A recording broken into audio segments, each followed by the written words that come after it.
Frozen shoulder, আপনার যে frozen shoulder হয়েছে আপনি বুঝবেন কি করে?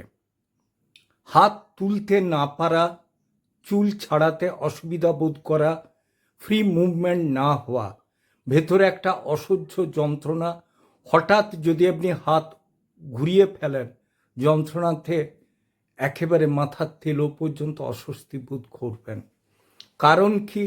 রিউমেটয়েড আর্থ্রাইটিস থেকেও হতে পারে, ইউরিক অ্যাসিড যদি বেশি হয়ে থাকে হতে পারে, কোনো জায়গায় পুরনো আঘাত থেকেও এটা হতে পারে।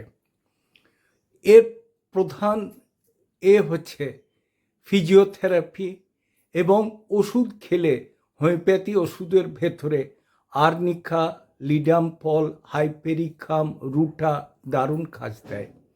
আর্টিকেরেন মাদার কাজ দেয়। তবে কোনো কিছু না জেনে ডাক্তারবাবুকে না জিজ্ঞেস করে ওষুধ না খাওয়াই ভালো।